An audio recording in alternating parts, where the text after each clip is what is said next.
নমস্কার বন্ধুরা, আমি সুদীপ্তার কুকিং গার্ডেনে সবাইকে জানাই স্বাগত। আজকে আমি বানাবো চিকেন কদম ফুল, যেটা দেখতে একদম কদম ফুলের মতো। চিকেন কদম ফুল বানানোর জন্য আমি এখন নিয়ে নিচ্ছি 1 কাপ পরিমাণ বাসমতি রাইস।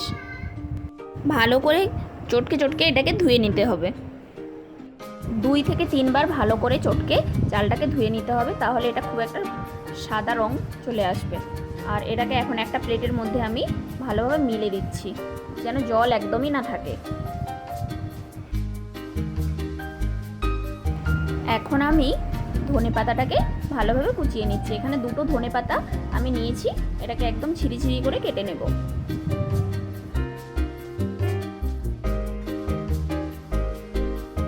আর চিকেন কদম ফুল বানানোর জন্য নিয়েছি 400 গ্রাম পরিমাণ বোনলেস চিকেন, রসুন 10-12 কোয়া, আর এখানে ধনেপাতাটা কুচিয়ে রেখেছি, আদা, আর এখানে নিয়েছি পেঁয়াজ 2টো মিডিয়াম সাইজের, আর এখানে নিয়েছি কাঁচা লঙ্কা।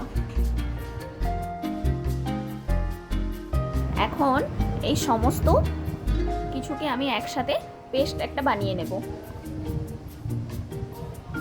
চিকেনটা নিলাম আর এর সাথে সমস্ত মশলাটাই দিয়ে দেব। আর আপনারা চাইলে চিকেনটাকে শুধুমাত্র চিকেনটাই পেস্ট করে নিতে পারেন। একে একে রসুন,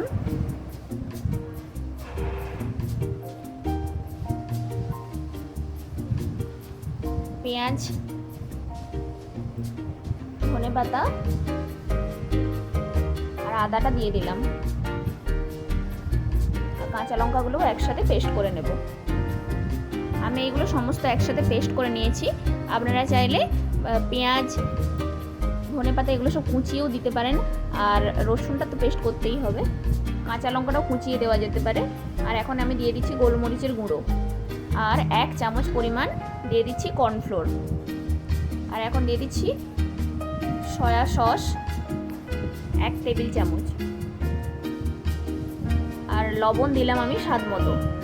আমি অল্প পরিমাণে দিয়ে দিচ্ছি ধনেপাতা কুচি, আর সাদা তেলটা অবশ্যই দিতে হবে। এখানে আমি 1 টেবিল স্পুন দিয়ে দিলাম সাদা তেল। এটাকে এখন ভালোভাবে আমি মিক্স করে নেব। এটা এমনভাবে মিক্স করতে হবে যেন ভালোভাবে একটা লাড্ডুর মতো বানানো যায়। দরকার হলে পেঁয়াজের পেস্ট না বানিয়ে পেঁয়াজটা কুচিয়ে দেওয়াটাই ভালো। আর এখানে জল জল মতো মনে হলে কর্নফ্লোর দিয়ে দেওয়া যেতে পারে, তবে বেশি পরিমাণে দিলে শক্ত হয়ে যেতে পারে। এবার আমার পেস্টটা বানানো হয়ে গেছে। এখন আমি একটা হাঁজরি নিয়ে নিচ্ছি, বা এটাকে ফুটো জামো অনেকে বলে। এটা এখন এর মধ্যে আমি চিকেন কদম ফুলটা দিয়ে বয়েল করব।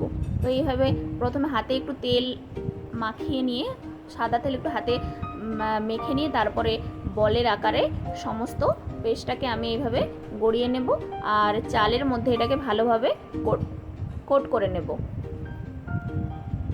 ঠিক এইভাবে লাড্ডু করে নেব, আর চালের মধ্যে কোট করে নেব। তারপর বয়েল করার জন্য ঝাঁঝরিটার মধ্যে একে একে সাজিয়ে দেব। আর এখানে একটা পাত্রের মধ্যে জল গরম করতে দিয়েছি, আর এবার এটাকে আমি ভালোভাবে বসিয়ে দিলাম, আর একটা ভালো করে ঢাকনা দিয়ে দিলাম। 15 থেকে 20 মিনিট পর ঢাকনাটা আমি খুলবো, আর এর মধ্যে দিয়ে দেব একটু food colour, yellow food colour দিয়ে দিচ্ছি। আর এটা একদম অপশনাল, আপনারা চাইলে দিতে পারেন বা নাও দিতে পারেন। এটা ভালো করে খুব অল্প পরিমাণে কালারটা দেব, তাহলে একটা সুন্দর ইয়েলো কালার এখানে চলে আসবে। কদম ফুলে ঠিক যেই রকম হয়, ঠিক সেই রকম একটা কালার চলে আসবে। আবারও আমি ঢাকনা দিয়ে দিলাম 8 থেকে 9 মিনিটের জন্য। 8 থেকে 9 মিনিট পর আমি ঢাকনাটা খুলে দিলাম, আর দেখো দেখতে কত অপূর্ব হয়েছে, ঠিক যেন কদম ফুল। খুবই একটা সহজ রেসিপি, এই গরমের জন্য তো একদমই আদর্শ। আর এটাতে বেশি তেলও লাগে না।